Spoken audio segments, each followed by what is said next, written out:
सर्व नेते होते. पण इन प्रिन्सिपल कसं पुढे जायचं याची एक धोरण आम्ही आता ठरवलं. ते धोरण असं असेल की कुठेही भाजप आणि सेनेचं कॉन्फ्लिक्ट होणारच नाही, कुठेही तक्रार होणारच नाही. आणि म्हणून काही गोष्टी अतिशय प्रिन्सिपली आम्ही ठरवलेल्या आहेत. त्याच्यावर मग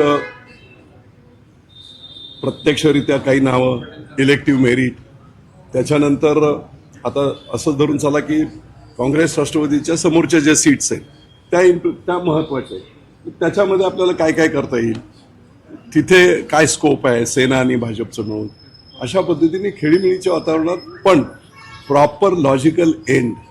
या माणसाला इथे तिकीट का द्यायचं आहे हे आम्ही दोघे ठरवताना त्याचं मेरिट आणि दोघांच्या सहमतीने आम्ही ते ठरवू. मला वाटत नाही कुठेही कॉन्फ्लिक्ट होईल. अतिशय खेळीमेळीच्या वातावरणामध्ये हे सर्व होईल. इंडिव्हिज्युअल नावं सुद्धा आहेत की काही कार्यकर्ते असे आहेत की खूप स्ट्रॉंग कार्यकर्ते आहेत, 10-10, 20-20 वर्ष लोकांची सेवा करतात, पण त्याला कुठे संधी मिळाली नाही. तर मी तशी रिक्वेस्ट केली की काही ठिकाणी एखाद्या ठिकाणी असा कार्यकर्ता आपल्याला भाजपचा असेल पण त्याला तिथे संधी मिळत नाही ना, तर कुठेतरी ह्या 50 सीटमध्ये कसं ॲडजस्ट करता येईल. माझा एखादा कार्यकर्ता खूप 10-20 वर्ष काम करतोय परंतु त्याला संधी मिळाली नाही, मग ह्या 50 सीटच्या जागेवर त्याला पुण्यातला माणूस कुठेही कुठे लढू शकतो. आणि 4 एकत्र जेव्हा आम्ही 4 सीट सेना आणि भाजप लढू शकतो त्यावेळेस निश्चितपणे एखादा बाहेरचा जरी उमेदवार असेल तर ते खेचून काढला जाईल. आणि करिअर दोन्ही, एक मी तर असं सांगतो पुण्यामध्ये भाजप आणि सेनेची पुढची नवीन पिढी नेतृत्वाची या निवडणुकीच्या माध्यमातून निर्माण होणार आहे.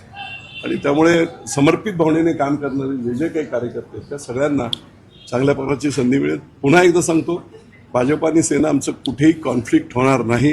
गुन्ह्या गोविंदाने तुमच्या पुढे आम्ही लिस्ट देऊन टाकू.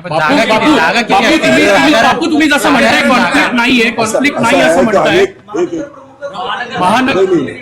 त्यांना का नाही आणलं इथं? असं आहे ना, ते नको ते गोष्ट नको. मी एवढंच सांगतो की सेनेमध्ये उच्च पातळीवर काम करणारे अनेक नेते आहेत. ही बेसिकली नेत्यांची बैठक होती. चंद्रकांत दादा होते, नीलमताई होते.